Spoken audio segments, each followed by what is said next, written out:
ever followed a trail so old that even the trees seemed to whisper secrets to you. It all started with a letter, handwritten, ink faded, edges frayed by time. It arrived in a plain envelope with no return address, slipped beneath my apartment door in Brooklyn. Inside, a map, a photograph of a strange obelisk wrapped in moss, and a single sentence scribbled beneath it. Find Avara before they seal it forever. At first, I thought it was a hoax, but the photograph stirred something, a déjà vu I couldn't explain. I'd seen that obelisk before, not in real life, but in my grandfather's old journals. He was an archaeologist obsessed with legends, especially the myth of Avara, a city said to vanish in mist and time, buried somewhere deep in the mountains of northern Europe. 3 weeks later, I was standing at the edge of a forest in Slovenia, backpack heavy, journal in hand, and heart pounding. Fog curled around the ancient pines, and the wind whispered through the trees like a forgotten language. Locals called it the Dead Wood. They warned me not to go in alone, said people vanished in there, said the birds don't sing past a certain tree. But I went anyway. The first night, I camped near a river that glowed faintly under the moonlight. I swore I saw something.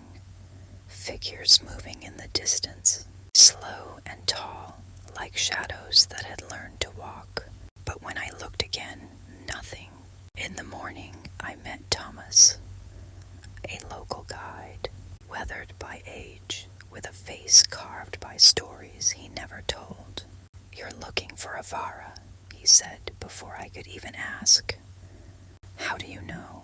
He tapped the journal in my hand. I've seen that symbol before. Come, I'll show you something. We hiked for days through terrain untouched by man, cliffs slick with rain, forests so dense even light couldn't find its way. Thomas barely spoke, but he always knew where to step. When I asked how, he said the land remembered. On the 5th day, we found it, an obelisk, half buried in earth, just like the photograph, etched into it, the same spiral symbol from the letter. That night, as we camped beneath the stars, Thomas told me about the echoes, beings that appear at the edges of the city when someone draws too close. Guardians, perhaps, or memories. That was the first time I heard the humming, a low, vibrating sound that came from the stones beneath us, like the ground itself was singing. We pressed on. Each day the forest grew stranger. Trees twisted into arches. Rocks glowed faintly at night. The wind carried voices, soft, unintelligible, but rhythmic like chanting. And then the mist came. It rolled in like a wave, thick and silver, swallowing everything in sight. Even Thomas looked nervous.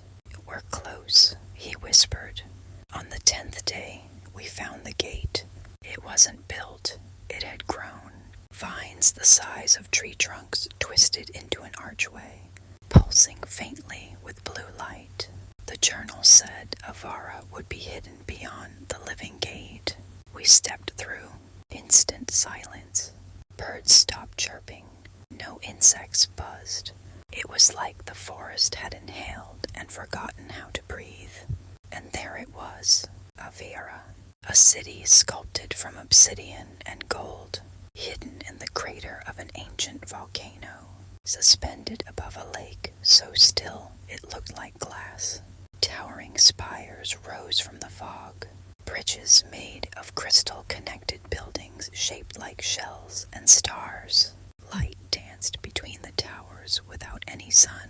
No words could describe it. A city that felt like it was dreaming itself into existence. As we explored the ruins, I noticed something strange. No signs of decay. The walls were warm to the touch. The architecture shifted when I wasn't looking. Hallways rearranged. Doors that were open were suddenly closed. It was alive. We entered a chamber shaped like a dome. Inside, a floating sphere, covered in the same spiral symbols as the obelisk. Thomas didn't want to touch it. I did. The moment my hand grazed it, the city responded. A low hum echoed through the air. The ground trembled, and a vision slammed into my mind. People, tall, luminous, walking the streets of Avara. Music made of light, a civilization that had mastered time, bending it like glass. Then came the fall, a rift in the sky, creatures pouring through, devouring sound and color. Avara's people sealed the city away, sacrificing themselves to preserve what remained. When I woke, Tommy's was gone. In his place, an echo.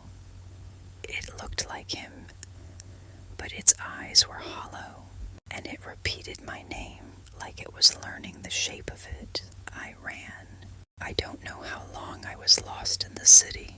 Time bends in Avara. Days felt like hours. Hours stretched into weeks. The city kept showing me things, memories, futures, versions of myself that had made different choices. One night, I stood at the edge of the lake. My reflection split in two. One version of me stepped into the water and vanished. I stayed. Eventually, I found the exit, or maybe it let me go. The forest greeted me like an old friend. The mist lifted. The journal was gone, and so was Thomas. I walked for days before reaching a village. When I told my story, they didn't laugh. They just nodded. You saw it, one elder said. You made it back. That's rare. Now I sit here trying to write it all down, trying to make sense of what was real and what wasn't. But sometimes, late at night, I hear that humming again, and I wonder, did I ever really leave Avara?